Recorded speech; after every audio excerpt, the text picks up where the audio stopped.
Saudações, queridos alunos, futuros policiais militares. Esta é a nossa primeira rodada de questões do tema Direitos Políticos. Nessas rodadas, aproveito para revisarmos, para fixarmos o conteúdo e, se necessário, fazermos alguns aprofundamentos, explorando possibilidades de cobrança na sua prova. Nosso foco é o concurso da PMPE, Polícia Militar do Estado de Pernambuco, cargo soldado combatente. Nossa banca é o Instituto de Apoio à Universidade de Pernambuco. As questões utilizadas em todas as rodadas são questões que refletem o estilo dessa banca. No último concurso foram 4 questões de direitos políticos. Corrigiremos essas questões durante essa rodada. Esse conteúdo é exclusivo dos meus alunos do curso de Isolada de Constitucional para a PMPE. Geralmente, as primeiras rodadas eu disponibilizo gratuitamente, mas as demais somente alunos terão acesso. Se você que me assiste ainda não é meu aluno, procure o link do meu curso na descrição deste vídeo. Se tiver alguma dúvida, é só deixar nos comentários, enviá-la para mim por e-mail ou pelo Facebook, eu estou à disposição. Questão de número 1. Acerca dos direitos políticos, analise as afirmativas abaixo. Primeira assertiva. Quaisquer estrangeiros podem alistar-se como eleitores no Brasil, desde que mantenham residência fixa por 1 ano e optem junto à Justiça Eleitoral dentro do prazo previsto em lei específica. A questão nos remete ao caso dos inalistáveis. Inalistáveis, você sabe, são os que não podem se alistar, os que não podem tirar o título de eleitor. São 3. Os estrangeiros, os conscritos e os menores de 16 anos. São estrangeiros os que não possuem a nacionalidade brasileira, não são brasileiros natos, nem brasileiros naturalizados. Os conscritos, por sua vez, são os recrutados para servir as Forças Armadas. Não estão na condição de profissional, não estão nas Forças Armadas na condição de profissional, mas sim na condição de indivíduo que cumpre obrigação de prestação de serviço militar pelo tempo devido.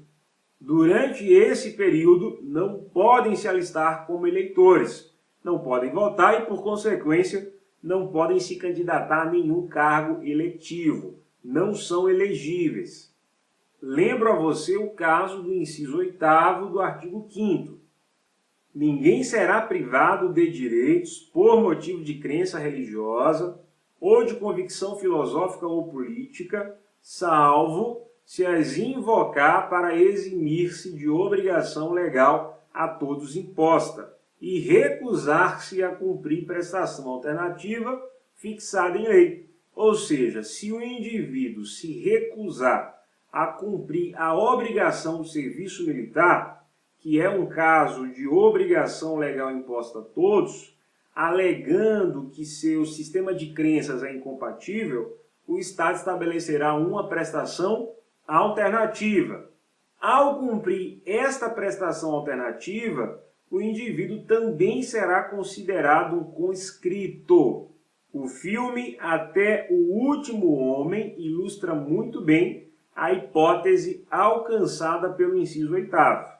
No filme, o jovem cristão queria servir ao exército, mas a sua convicção pessoal não o deixava pegar em armas.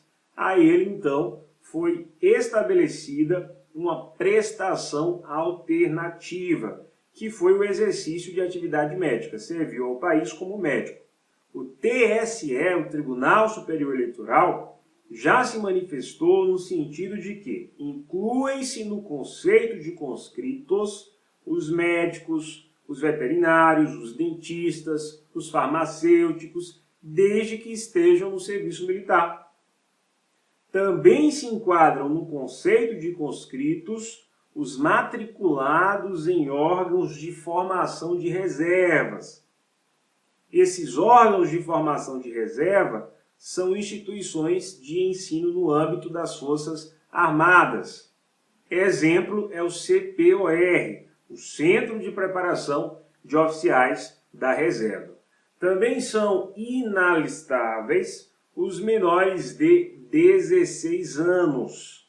Você sabe que no Brasil a capacidade eleitoral ativa, isto é, o direito de votar, começa aos 16 anos.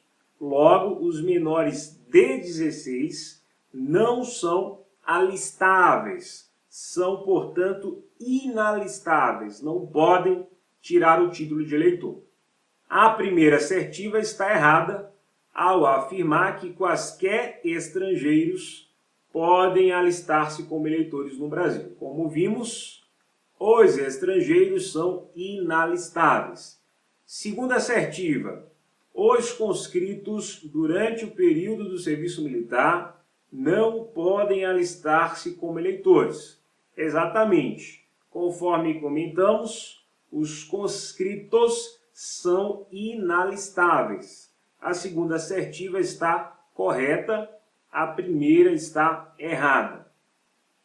Terceira assertiva.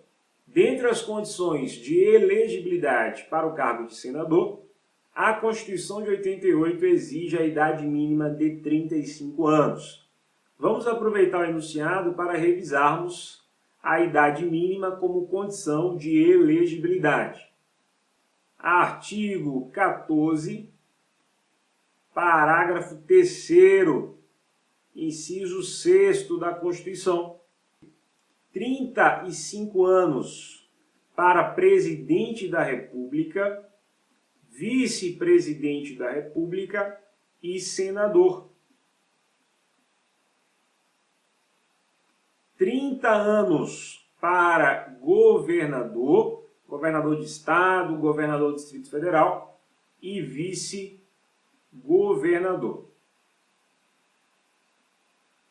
21 anos para deputados, deputado federal, deputado do Distrito Federal, que é o deputado distrital, e deputado estadual. 21 anos também para prefeito, vice-prefeito e juiz de paz.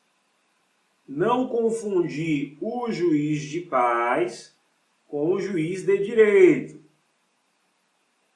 A justiça de paz, ela está prevista no artigo 98, inciso 2º da Constituição. Os juízes de paz são eleitos pelo voto direto, pelo voto secreto, para um mandato de 4 anos. Já os juízes de direito ingressam no serviço público através de concurso público. Os juízes de paz possuem sim competência para celebrar casamentos, para exercer atribuições conciliatórias, mas sem o caráter jurisdicional. O juiz de direito, por sua vez, exerce as suas competências com caráter jurisdicional. Lembrando que função jurisdicional é a função do Poder Judiciário, é a atividade fim do Poder Judiciário. Quando alguém, através de uma ação judicial, chama o Estado para resolver um conflito, o Estado, através do magistrado, através do Poder Judiciário, aplicará o direito. Aplicará o direito de forma definitiva, o chamado trânsito em julgado. O juiz de paz não aplica o direito de forma definitiva, já que não possui função jurisdicional. Se, em uma conciliação perante o juiz de paz, um indivíduo se sentir lesado, ele poderá recorrer ao Poder Judiciário. Entra com uma ação na Justiça para que o juiz analise o seu caso. O juiz de direito, o magistrado, este sim possui função jurisdicional.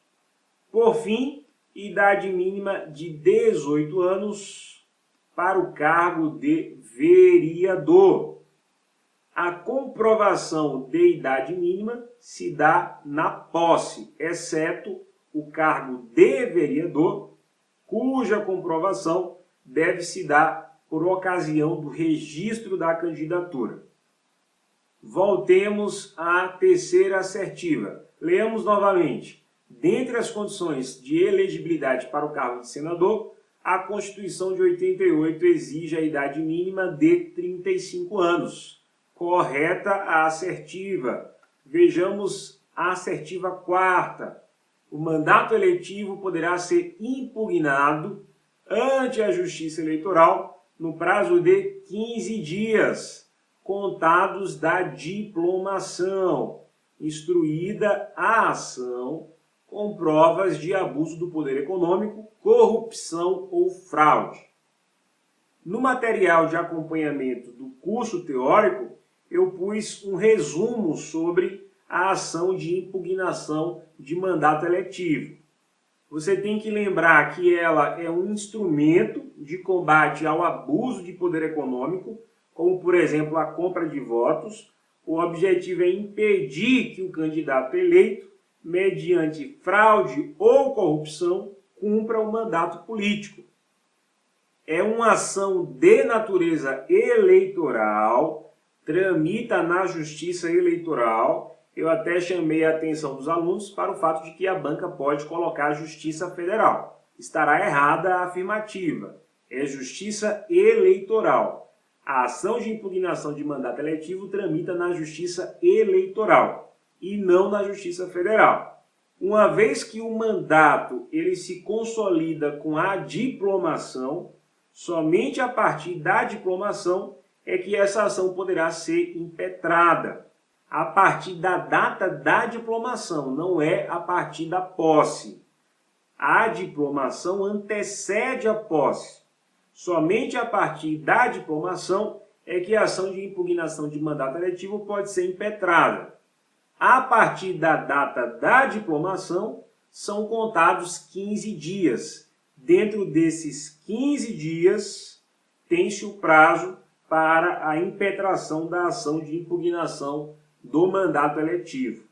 Aquele que impetrar a ação de impugnação está obrigado a apresentar as provas que validem a acusação.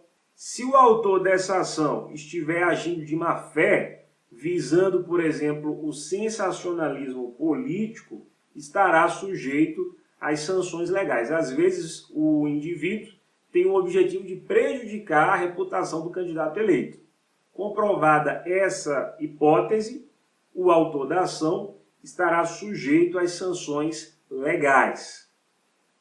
E por isso mesmo, visando proteger a imagem do acusado, a imagem do candidato eleito, este processo tramita em segredo de justiça. Logo, a última assertiva dessa questão está correta. O mandato eletivo poderá ser impugnado ante a Justiça Eleitoral no prazo de 15 dias, contados da diplomação, instruída a ação com provas de abuso do poder econômico, corrupção ou fraude.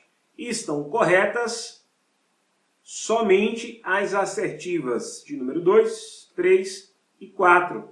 O nosso gabarito é a letra B de bola. Vejamos a questão de número 2. As definições a seguir correspondem aos conceitos de alguns institutos inerentes aos direitos políticos. Analise-as. Primeira assertiva. Direito que tem o cidadão para eleger, ser eleito e participar da organização e da atividade do poder estatal. Essa assertiva, ela se refere ao sufrágio. O nosso sufrágio é universal. Lembrando que o sufrágio é o direito político positivo, já que torna possível a participação do indivíduo nos rumos de seu país. São vários os instrumentos do sufrágio. Um deles é o voto. Portanto, não se confunde o sufrágio com o voto. O sufrágio é um conceito amplo. O voto é uma das espécies, um dos instrumentos do sufrágio. Ao lado do voto, por exemplo, nós temos o plebiscito, o referendo, a iniciativa popular, a elegibilidade, também é instrumento do sufrágio, que é a capacidade eleitoral passiva, o direito de ser votado. São vários os instrumentos do sufrágio.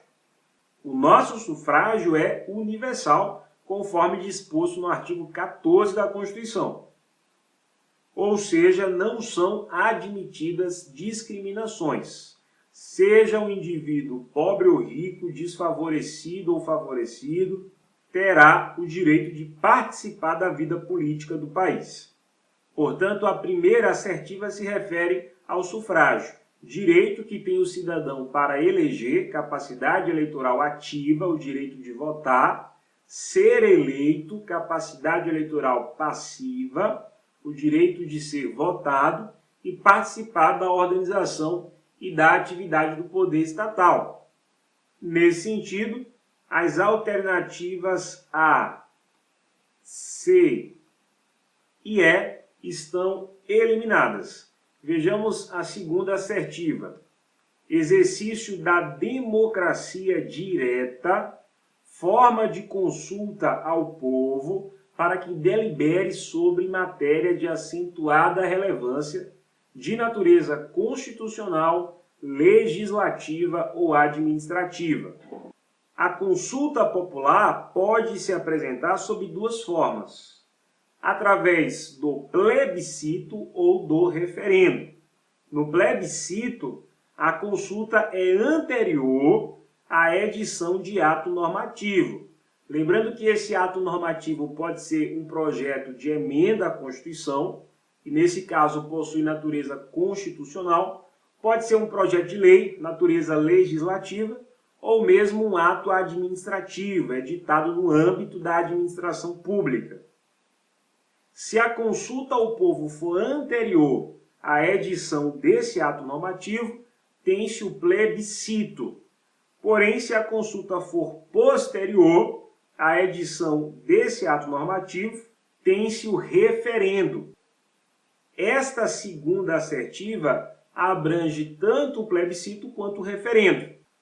Mas, ao observarmos as alternativas da questão, chegamos à conclusão de que o examinador se refere ao plebiscito,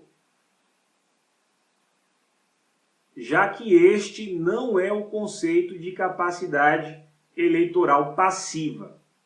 A alternativa B, então, é eliminada e nos resta a letra D de dado.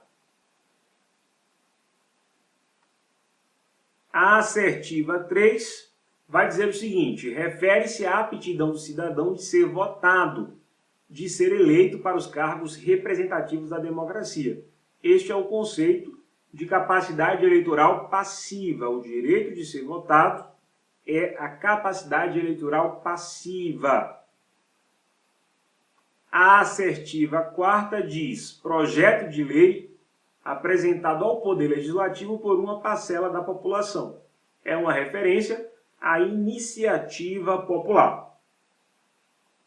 De acordo com a Constituição, a sociedade pode apresentar um projeto de lei a órgão legislativo competente, desde que a proposta seja assinada por um número mínimo de cidadãos distribuídos aí por pelo menos em 5 estados. Logo, o nosso gabarito é a letra D de dado. Questão de número 3. Sobre os direitos políticos, analise as afirmativas abaixo. Primeira assertiva. A Constituição de 88 determina que a idade da capacidade eleitoral ativa começa aos 16 anos. Exatamente, é isso que vai dizer o parágrafo 1º do artigo 14, a linha C. O alistamento eleitoral e o voto são, inciso 2º, facultativos para, a linha C, os maiores de 16 e menores de 18 anos. se o voto para os maiores de 16 e menores de 18 é facultativo, é uma opção, logo, a capacidade eleitoral ativa, o direito de votar, começa aos 16. A primeira assertiva está correta. Segunda assertiva, os analfabetos não podem votar no Brasil. Errada a segunda assertiva. Os analfabetos são alistáveis. Podem tirar o título de eleitor, podem votar se assim desejarem. Terceira assertiva, os maiores de 60 anos votam de forma facultativa no Brasil. Errada, são os maiores de 70. Quarta assertiva, sobre o requisito de idade, a partir dos 21 anos, inicia-se a capacidade eleitoral passiva no Brasil para concorrer ao cargo de deputado estadual. Correta assertiva. Nós vimos que a Constituição exige idade mínima de 21 anos para o cargo de deputado estadual. Poderíamos considerar a possibilidade de recurso contra esta questão.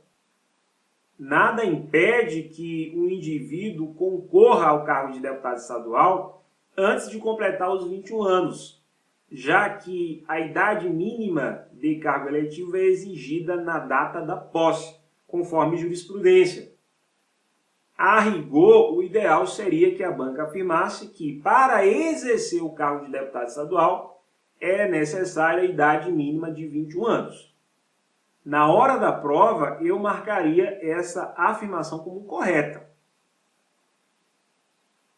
Porque eu percebo o que o examinador quis dizer. Eu entendo o que o examinador quer de mim. Mas poderíamos sim questionar o texto dessa questão.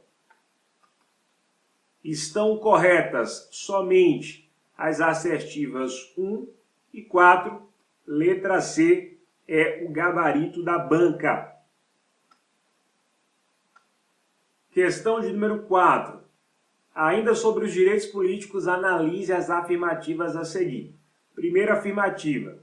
Somente a própria Constituição pode prever a perda ou suspensão dos direitos políticos. Artigo 15 da Constituição. É vedada a cassação de direitos políticos, cuja perda ou suspensão só se dará nos casos seguintes. A cassação de direitos políticos não existe no Brasil, está permanentemente proibida. O que nós temos são hipóteses de perda ou suspensão. Na cassação, os direitos políticos são tomados de forma arbitrária. A autoridade toma os direitos políticos de um determinado indivíduo sem apresentar justificativas, sem apresentar razões para isso. Em uma ditadura, por exemplo, a autoridade pode simplesmente cassar os direitos políticos dos adversários daqueles que estão no poder. A Constituição de 88 vedou, proibiu de forma expressa a cassação de direitos políticos. Perceba que a Constituição ela não diz quais são as hipóteses de perda e quais são as hipóteses de suspensão, com exceção do inciso 5º, conforme comentaremos. Com exceção da hipótese do inciso 5º, a Constituição não diz quais são os casos de perda e quais são os casos de suspensão dos direitos políticos. Nós devemos recorrer à doutrina para descobrirmos quais são os casos de perda e quais são os casos de suspensão dos direitos políticos. O inciso 1º do artigo 15 é hipótese de perda dos direitos políticos. Cancelamento da naturalização por sentença judicial transitada em julgado. Se o brasileiro naturalizado praticar atividade considerada nociva ao interesse nacional, o Ministério Público Federal pode pedir perante a Justiça o cancelamento da naturalização. Ao perder a naturalização, o indivíduo perderá também os seus direitos políticos. Curioso é notar que, embora não esteja expresso no artigo 15, existe outra possibilidade de perda dos direitos políticos, que se dá quando o brasileiro adquire voluntariamente outra nacionalidade. No módulo de nacionalidade, nós discutimos as hipóteses de perda da nacionalidade. E nós vimos que, se o brasileiro adquirir outra nacionalidade de forma voluntária, espontânea, sem que a nacionalidade estrangeira lhe seja imposta, então ele perderá a nacionalidade brasileira e, por consequência, perderá os direitos políticos. Portanto, seja pelo cancelamento da naturalização por sentença transitada em julgado, seja pela aquisição de nacionalidade estrangeira, em que o indivíduo perde a nacionalidade brasileira, haverá a perda dos direitos políticos. Lembro a você que nessa hipótese, na hipótese do inciso 1º, somente haverá a perda dos direitos políticos após o trânsito em julgado. Trânsito em julgado, melhor dizendo, se dá quando o processo termina, quando não há mais possibilidade de recurso. Portanto, observe no enunciado da sua questão se o indivíduo está recorrendo ou se o processo já terminou. Cancelamento da naturalização por sentença transitada em julgado. Muito bem, vejamos a segunda hipótese. Incapacidade civil absoluta.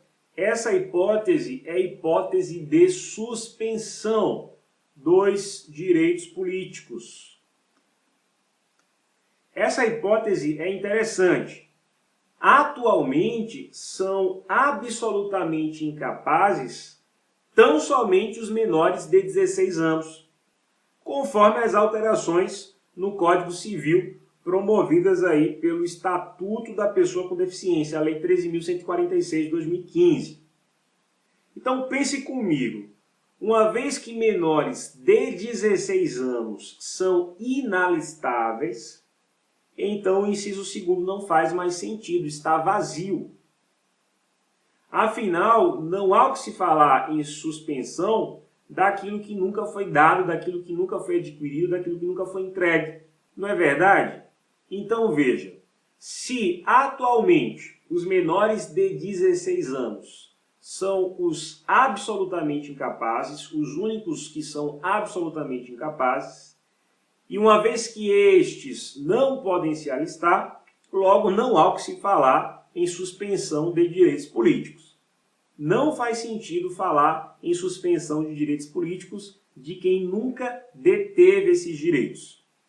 De qualquer forma, se aparecer na sua prova que incapacidade civil absoluta é hipótese de suspensão, considere a afirmativa correta, tudo bem?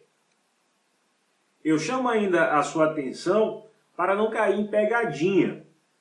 Não é incapacidade civil relativa, mas sim incapacidade civil absoluta. Absolutamente incapaz é o indivíduo cujos atos não são reconhecidos pelo direito. A vontade desse indivíduo, a princípio, não é reconhecida pelo direito. Se um contrato for assinado, por exemplo, diretamente com um menor de 16 anos, esse contrato será nulo para todos os efeitos, não produzirá nenhum efeito jurídico. Então fique atento às questões, aos enunciados das questões. Às vezes a banca troca incapacidade civil absoluta por incapacidade civil relativa. Não é incapacidade civil relativa, é incapacidade civil absoluta. Muito bem, vejamos o terceiro inciso. Condenação criminal transitada em julgado enquanto durarem seus efeitos. O inciso terceiro é caso de suspensão dos direitos políticos. Os direitos políticos estarão suspensos enquanto durarem os efeitos da sentença condenatória. Observe que a suspensão somente se dá ao transitar em julgado. Somente após o trânsito em julgado é que os direitos políticos poderão ser suspensos. Se ainda houver possibilidade de recurso contra a sentença, então os direitos políticos não são suspensos. Nesse sentido, a prisão provisória, por exemplo, não é cumprimento de pena. O fato de um indivíduo ser preso provisoriamente não implica a suspensão de seus direitos políticos. Aqueles que estiverem presos, aguardando o julgamento de seus processos, não têm seus direitos políticos suspensos. Direitos políticos suspensos somente após o fim do processo, somente após o trânsito em julgado. Observe também que a Constituição não especifica o tipo de crime praticado pelo indivíduo que sofre a condenação. Portanto, trata-se de qualquer delito, qualquer crime previsto na legislação penal. Tudo bem? Quarto inciso. Recusa de cumprir obrigação a todos imposta ou prestação alternativa nos termos do artigo 5º, inciso 8º. Eu já mencionei o inciso 8º nesta aula. O inciso 8º do artigo 5º traz a escusa de consciência. Ninguém será privado de direitos por motivo de crença religiosa ou de convicção filosófica ou política, salvo se as invocar para eximir-se de obrigação legal a todos imposta e recusar-se a cumprir prestação alternativa fixada em lei. Veja bem, o texto do inciso 4º do artigo 15, este que acabamos de ler, está desajustado. Atenha-se ao fato de que são dois momentos. Primeiro, o indivíduo é convocado para cumprir a obrigação legal a todos imposta. Se ele se recusar, alegando que sua consciência não permite, não haverá nenhuma sanção, não haverá nenhuma punição. O Estado, então, procurará uma lei que tenha previsto essa situação e que tenha fixado uma prestação alternativa. Se esta lei não estiver em vigor ou não tiver sido editada, em respeito à liberdade de crença, o indivíduo não se sujeitará à obrigação legal imposta a todos, permanecendo assim com os seus direitos políticos. Havendo lei prevendo ou estabelecendo uma prestação alternativa, se o indivíduo recusar essa prestação alternativa, aí sim haverá a privação de seus direitos. Lendo o inciso 4º, seguindo aí uma interpretação literal, entende-se que se o indivíduo se recusar a cumprir obrigação a todos imposta, ele será penalizado, ele será sancionado, já que o texto utiliza essa conjunção aqui, essa conjunção coordenativa, sugerindo a ideia de duas possibilidades, enquanto que o correto seria a conjunção aditiva. Recusa de cumprir obrigação a todos imposta e prestação alternativa. O indivíduo se recusa a cumprir a obrigação a todos imposta e se recusa também a prestação alternativa. Se a banca copiar o inciso 4º do artigo 15, considere correto, já que é o texto de lei. Isso no contexto de direitos políticos, no contexto de perda ou suspensão dos direitos políticos. Mas se você for analisar o inciso 8º do artigo 5º, é utilizada a conjunção aditiva e. Então, repetindo, se a banca copiar e colar o inciso 4º do artigo 15 na sua prova, no contexto de direitos políticos, considere correta, pois é isso que está na Constituição. A rigor, o correto seria afirmar que o indivíduo somente será sancionado se recusar-se a cumprir a prestação alternativa que foi estabelecida mediante lei. Mas tudo bem, avancemos. Pergunta que se faz agora é a seguinte: a recusa à prestação alternativa é hipótese de perda ou hipótese de suspensão dos direitos políticos? Veja bem, predomina o entendimento segundo o qual a recusa de cumprir prestação alternativa é hipótese de perda. É isso que predomina na doutrina. Mas já vi questão de prova ser anulada por considerar correta a afirmação no sentido de que a recusa de cumprir prestação alternativa é caso de perda. Então veja, se a sua banca afirmar que a recusa de cumprir prestação alternativa é hipótese de perda e considerar correta, caberá recurso visando a anulação dessa questão, tudo bem? Já que não é um tema pacífico. Por fim, nós temos o inciso 5º do artigo 15, improbidade administrativa. Improbidade administrativa é caso de suspensão dos direitos políticos, e isso está expresso no artigo 37, parágrafo 4º da Constituição.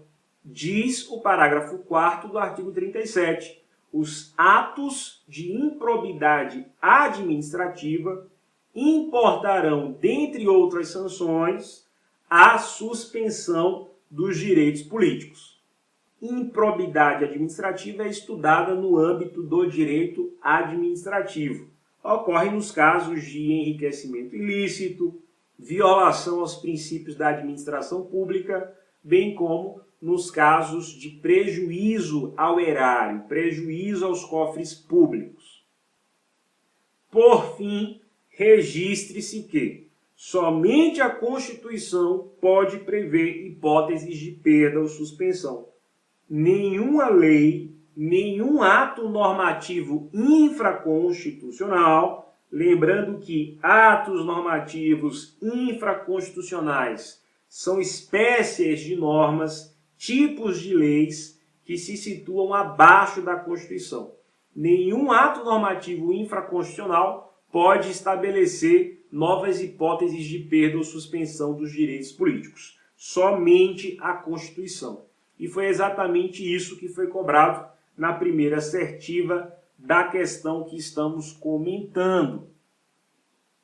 Leia comigo novamente. Somente a própria Constituição pode prever a perda ou suspensão dos direitos políticos. Primeira assertiva está correta. Segunda assertiva, a condenação criminal transitada em julgado impede o exercício dos direitos políticos enquanto durarem os seus efeitos, exatamente conforme nós discutimos. Ao transitar em julgado, a condenação criminal suspende os direitos políticos enquanto durarem os efeitos da sentença.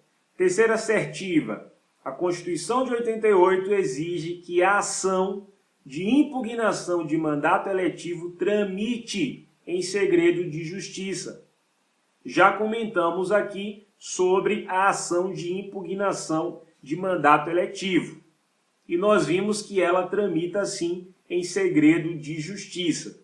Logo, a terceira assertiva está correta. Assertiva quarta. Os atos devidamente apurados de improbidade administrativa geram a suspensão dos direitos políticos. Exatamente conforme acabamos de comentar. Então estão corretas a 1, a 2, a 3 e a 4. Todas as assertivas estão corretas. Nosso gabarito é a letra D de dado. Vejamos a questão de número 5. Considere as normas da Constituição Federal para assinalar a alternativa correta sobre elegibilidade. Elegibilidade é a capacidade eleitoral passiva, o direito de se candidatar a cargo eletivo. Vejamos as alternativas. Alternativa A. Para o cargo de presidente da República, são condições de elegibilidade, entre outras, ter idade mínima de 35 anos e nacionalidade brasileira. Veja bem, a expressão nacionalidade brasileira é conceito amplo. Abrange o brasileiro nato e o brasileiro naturalizado. Ao afirmar que o presidente da República deve ter nacionalidade brasileira, a banca está sugerindo que existe a possibilidade de o presidente da República ser brasileiro naturalizado, o que não é verdade. No módulo de nacionalidade, já discutimos os cargos privativos de brasileiros natos, entre eles o de presidente da República. Nesse sentido, por trazer um conceito amplo, sugerindo hipoteticamente que o presidente da República poderia ser brasileiro naturalizado, a alternativa A está errada. Vejamos a alternativa B. Para o cargo de presidente da República, são condições de elegibilidade, entre outras, ter idade mínima de 35 anos e ser brasileiro nato. Aí sim, a alternativa B está correta. Vejamos a C. Para o cargo de senador, são condições de elegibilidade, entre outras, ter idade mínima de 21 anos e ser brasileiro nato. O senador não precisa ser brasileiro nato necessariamente. Pode ser sim brasileiro naturalizado. Quem deve ser brasileiro nato é o presidente do Senado Federal. Além disso, o outro erro da questão está na idade mínima. Para ser senador, a idade mínima é 35 anos. A alternativa C está eliminada. Alternativa D.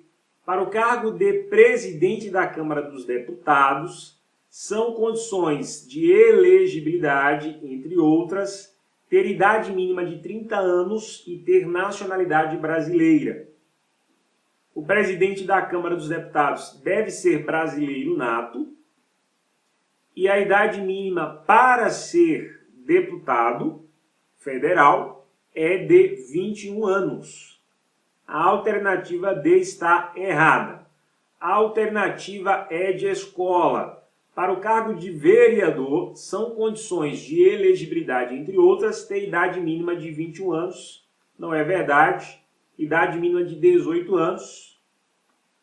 E não há nenhum impedimento para que o vereador seja brasileiro naturalizado, conforme a Constituição Federal. Nosso gabarito é mesmo a letra B de bola. Questão de número 6. Bibiana é casada com Mundial, governador do estado X, e pretende se candidatar ao cargo de prefeita da cidade Y, pertencente ao estado X. Fúvio, irmão de Bibiana, titular de mandato eletivo, se candidatou à reeleição ao cargo de deputado estadual do referido estado.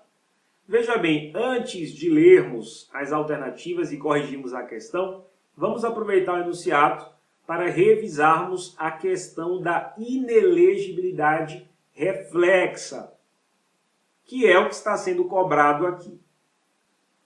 O parágrafo 7º diz o seguinte: são inelegíveis no território de jurisdição do titular o cônjuge e os parentes consanguíneos ou afins, até o 2º grau ou por adoção, do presidente da República, de governador de estado ou território, do Distrito Federal, de prefeito ou de quem os haja substituído dentro dos 6 meses anteriores ao pleito, salvo se já titular de mandato eletivo e candidato à reeleição. Então nós temos aqui a inelegibilidade reflexa.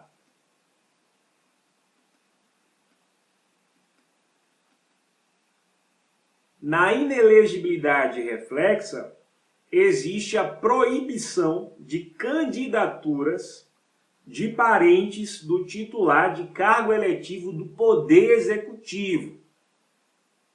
Então, nesse sentido, os parentes do prefeito não podem se candidatar no município. Os parentes do governador não podem se candidatar no estado. E os parentes do presidente da República não podem se candidatar no país a nenhum cargo eletivo. Agora, observe que a Constituição estabelece um parâmetro, estabelece um critério. Não podem se candidatar a cargo eletivo no âmbito da jurisdição do titular os parentes de até o 2º grau. Portanto, parentes de até o 2º grau do prefeito, do governador ou do presidente da República, no âmbito da jurisdição do chefe do executivo, não poderão se candidatar a nenhum cargo político. Você precisa entender os graus de parentesco. Vamos aproveitar as rodadas para revisarmos. Lembre-se que nós temos os parentes em linha reta e os parentes em linha colateral. Os parentes em linha reta são os ascendentes e os descendentes. Portanto, quem são os parentes em linha reta de João? Os ascendentes: pai ou mãe, avô ou avó, e assim sucessivamente, né? Em seguida vem o bisavô ou a bisavó. Os descendentes de João seriam o filho, o neto e o bisneto. Para chegar a cada um dos parentes, conta-se um grau. Então veja, de João para o seu pai ou sua mãe, conta-se um grau. Logo, os pais são parentes de 1º grau. Para chegar ao avô ou à avó, são contados 2 graus. Um grau para o pai e a mãe e outro grau para os avós. Logo, os avós são parentes de 2º grau. Os bisavós são parentes de 3º grau. O mesmo em relação aos descendentes. O filho é parente de 1º grau. Para chegar no neto, passa pelo filho. Então, o neto é parente de 2º grau. O bisneto é parente de 3º grau. Estes são os parentes em linha reta, ascendentes e descendentes. Existem os parentes em linha colateral, que são os tios, os primos, os sobrinhos. A lógica é a mesma. Se eu quero, por exemplo, saber qual é o grau de parentesco do meu irmão, eu preciso passar pelo meu pai ou pela minha mãe. Então, para o meu pai ou para a minha mãe, eu conto um grau e, em seguida, adiciono mais um grau para chegar ao meu irmão. Então, o meu irmão é parente colateral de 2º grau. O meu sobrinho será parente de 3º grau. Se eu quero descobrir o grau de parentesco com meu tio, utilizo a mesma lógica. Eu preciso passar pelo meu pai e pela minha mãe, 1 grau, pelos meus avós, 2º grau. E aí eu crio uma seta dos meus avós para os meus tios, para chegar aos meus tios. Logo, os meus tios são parentes de 3º grau. Os filhos dos meus tios são os meus primos. Os meus primos são parentes de 4º grau.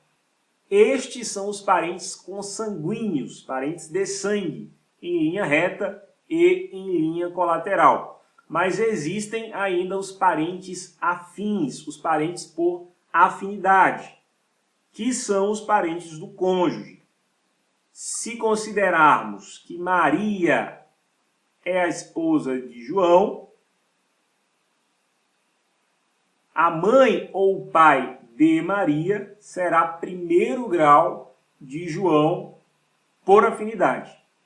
Os avós de Maria é segundo grau de João por afinidade. O cunhado de João, irmão de Maria, é segundo grau por afinidade. Você precisa dominar os graus de parentesco, pois as questões trazem casos concretos. A inelegibilidade reflexa incide sobre os parentes de até segundo grau. Nesse sentido, a proibição incide sobre os pais, incide sobre os avós, sobre os filhos, sobre os netos. Se considerarmos os parentes por afinidade, a proibição do parágrafo 7º alcança os sogros, alcança os pais dos sogros, alcança os cunhados e alcança também eventual enteado ou enteada. É importante notar que a inelegibilidade reflexa incide tão somente sobre os parentes de até segundo grau dos chefes do Poder Executivo, no âmbito municipal, prefeito, estadual, governador, e no âmbito nacional, presidente da República. Esta vedação não alcança os parentes dos parlamentares, não alcança os parentes daqueles que ocupam cargo no Poder Legislativo. Bolsonaro, por exemplo, ele é deputado federal e o seu filho também é deputado federal, o seu filho que é seu parente de primeiro grau. Leia novamente o parágrafo 7º comigo. São inelegíveis no território de jurisdição do titular o cônjuge e os parentes consanguíneos ou afins, até o segundo grau ou por adoção, do presidente da República, de governador de estado ou governador de território. Território federal é uma autarquia, isso se estuda lá no direito administrativo. A criação de território federal está prevista na Constituição, mas atualmente não existe nenhum. Existindo um território federal, haverá o governador desse território. Continuando a leitura, governador do Distrito Federal, de prefeito ou de quem os haja substituído dentro dos 6 meses anteriores ao pleito. Se houver uma substituição dentro dos 6 meses anteriores às eleições, os parentes de até o segundo grau daquele que substituiu o prefeito, o governador ou substituiu o presidente, também será alcançado por essa proibição, não podendo se candidatar a cargo eletivo. Em 2014, tivemos uma situação curiosa. Você sabe, pois já discutimos no módulo de direitos da nacionalidade, a linha sucessória da presidência da República. Na ausência do presidente, segue-se o vice. Na ausência do vice, chama o presidente da Câmara dos Deputados. Na ausência do presidente da Câmara, chama-se o presidente do Senado e na ausência deste, chama-se o presidente do Supremo Tribunal Federal. Pois bem, em 2014, dentro dos 6 meses anteriores às eleições, a Dilma viajou para o exterior. O vice-presidente, o Michel Temer, estava no Uruguai. E aí sobrou para o presidente da Câmara dos Deputados. Só que o presidente da Câmara dos Deputados era candidato ao cargo de governador do Rio Grande do Norte. Se ele ocupasse a presidência da República, ficaria impedido de se candidatar ao cargo de governador em seu estado, conforme prevê o parágrafo 6º do artigo 14 da Constituição que discutimos nas aulas teóricas. O que é que diz o parágrafo 6º? Para concorrerem a outros cargos, o presidente da República, os governadores de estado e do Distrito Federal e os prefeitos devem renunciar aos respectivos mandatos até 6 meses antes do pleito. Ou seja, uma vez que o presidente da Câmara tinha interesse no cargo de governador do estado do Rio Grande do Norte, ele não poderia ocupar, dentro dos 6 meses, nenhum cargo do Poder Executivo, em respeito ao parágrafo 6º, que traz a desincompatibilização. Portanto, ao ocupar o cargo de presidente da República, o presidente da Câmara estaria impedido de se candidatar ao cargo de governador. Por esse motivo, o presidente da Câmara não ocupou o cargo de presidente da República, não substituiu o presidente. Na linha sucessória está quem? O presidente do Senado, que era o Renan Calheiros. O problema é que o filho, o Renan Filho, era candidato a cargo de governador do estado de Alagoas. E aí se aplica o parágrafo 7º, este que nós estamos discutindo. O Renan Filho é parente de primeiro grau do Renan Calheiros. Se o Renan Calheiros assumisse a presidência da República, o Renan Filho estaria impedido de se candidatar ao cargo de governador, já que o estado de Alagoas está inserido na jurisdição do presidente da República, que é o âmbito nacional. Então, o Renan não ocupou o cargo de presidente da República, não substituiu o presidente da República. Sobrou para o presidente do Supremo Tribunal Federal, que ocupou o cargo de presidente da República naquela ocasião. Alguns alunos sempre me perguntam, sempre têm dificuldade em entender o final deste parágrafo, o final deste dispositivo, que diz o seguinte: salvo se já titular de mandato eletivo e candidato à reeleição. Então eu vou explicar novamente. Você sabe que as eleições aqui no Brasil se dão a cada 2 anos. A cada 2 anos nós temos eleições. Em 2016, por exemplo, tivemos aí as eleições municipais, prefeitos e vereadores. Consideremos o município A. Manuel foi eleito prefeito do município A em 2016. Em 2018, o irmão de Manuel, vamos chamá-lo de João, se candidatou ao cargo de governador do estado no qual o município A está situado. Professor, isso é possível? Sim, é possível. Não seria possível se o João, irmão do Manuel, se candidatasse no âmbito do município. Mas não foi isso que eu disse. O João se candidatou para cargo que extrapola a jurisdição do município A. Portanto, é possível sim. Nesse sentido, quando o João tomar posse no cargo de governador, o Manuel já estará no seu 2º ano de mandato. Muito bem. Em 2020, o que é que vai acontecer com o Manuel? Manuel vai tentar a reeleição. Quando Manuel tentar a reeleição, o seu irmão João estará no 2º ano do mandato de governador. Veja que o Manuel irá se candidatar à reeleição no município A, que agora está dentro da jurisdição do seu irmão, que é governador. Pergunto a você, Manuel pode se candidatar à reeleição?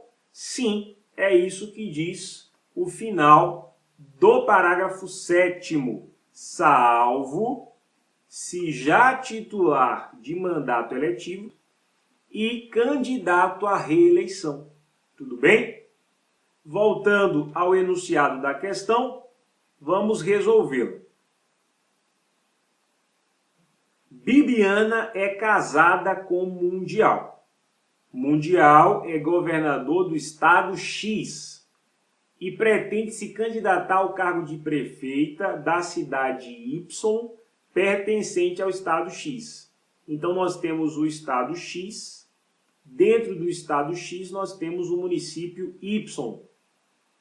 Fúvio irmão de Bibiana, titular de mandato eletivo, se candidatou à reeleição ao cargo de deputado estadual do referido estado.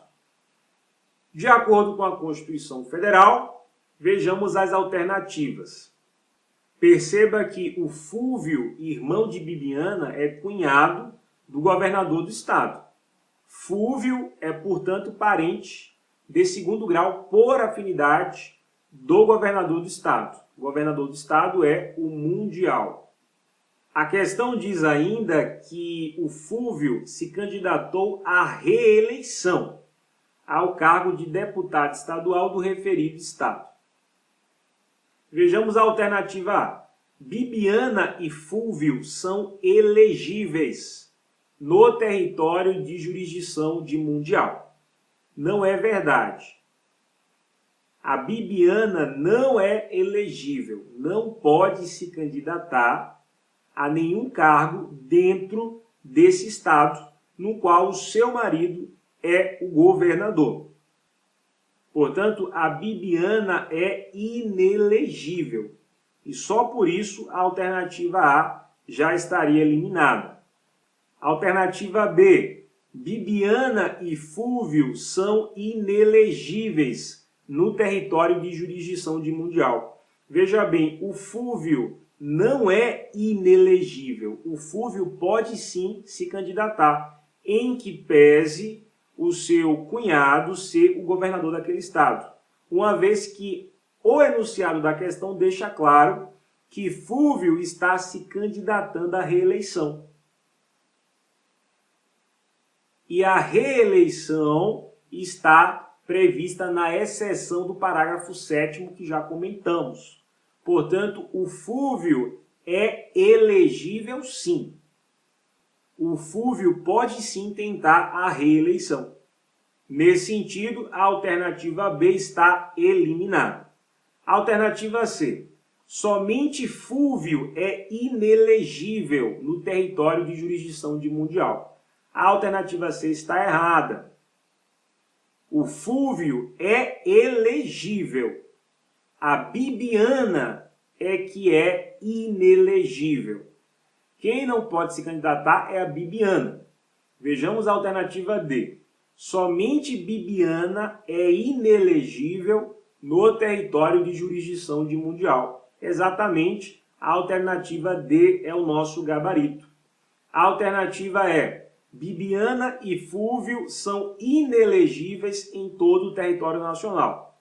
Em todo o território nacional, não. A Bibiana pode se candidatar a cargo eletivo fora daquele estado, fora do estado ao qual a questão faz menção. Logo, a alternativa E está eliminada. O Fúvio é elegível dentro desse estado, já que tenta a reeleição, e também é elegível fora desse estado. Pode se candidatar a outro cargo fora desse estado. Então, a alternativa E está eliminada. Nosso gabarito, letra D de dado. Questão de número 7. De acordo com a Constituição Federal de 88, a perda ou a suspensão dos direitos políticos se dará em caso de: alternativa A, condenação criminal por decisão de tribunal contra a qual caiba recurso.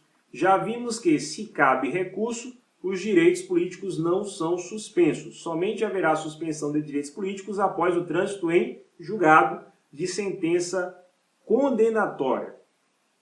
Alternativa B, incapacidade civil relativa. Não é incapacidade civil relativa, é incapacidade civil absoluta. Alternativa C, condenação em ação de improbidade administrativa nos termos da lei. Exatamente, improbidade administrativa é caso de suspensão, conforme artigo 37, parágrafo 4º. Alternativa D, cancelamento da naturalização por decisão judicial de primeira instância.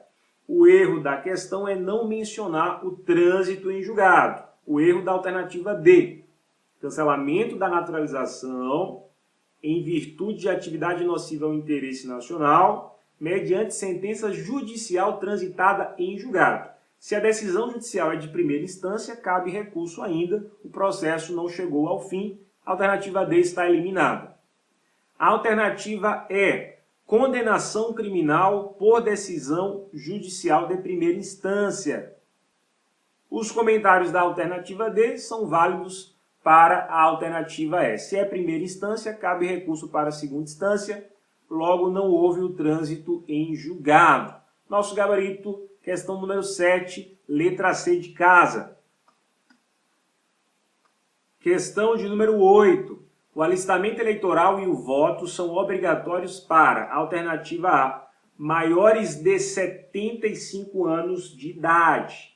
Esta alternativa está errada. O alistamento e o voto são facultativos para os maiores de 70. O alistamento eleitoral e o voto são obrigatórios para os maiores de 18 anos. Sim, exatamente. Para os maiores de 18 anos, o alistamento e o voto são obrigatórios. Alternativa C, maiores de 16 e menores de 18. Está errado, está errada, melhor dizendo. A alternativa C está errada, uma vez que para os maiores de 16 e menores de 18, o voto é facultativo. O alistamento e o voto são facultativos para os maiores de 16 e menores de 18 anos.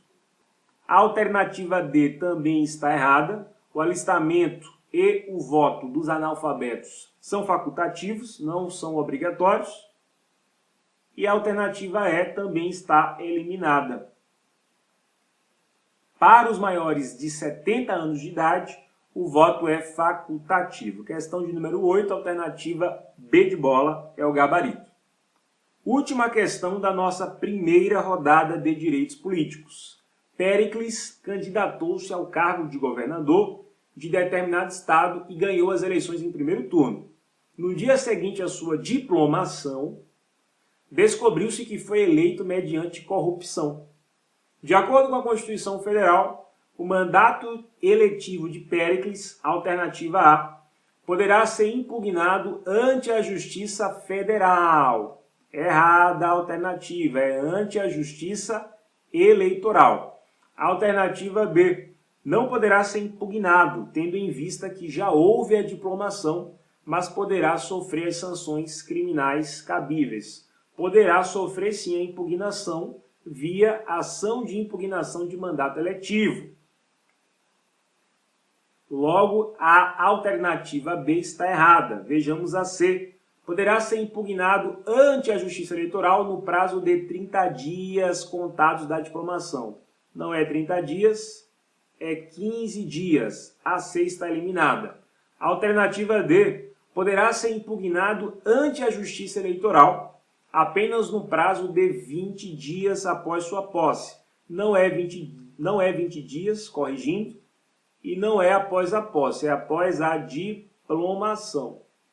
É 15 dias após a diplomação, sobrou a alternativa E de escola. Poderá ser impugnado ante a Justiça Eleitoral no prazo de 15 dias contados da diplomação, instruída a ação com provas de corrupção. Exatamente, as provas de corrupção devem ser apresentadas na ação. Gabarito da questão de número 10, letra E de escola. Pessoal, terminamos a primeira rodada de Direitos Políticos. Satisfação enorme estar aqui com vocês, poder participar da sua jornada rumo ao seu objetivo, rumo ao seu sonho. Eu desejo a você sucesso, desejo que os seus objetivos sejam concretizados, sejam realizados. Um forte abraço, até a próxima aula.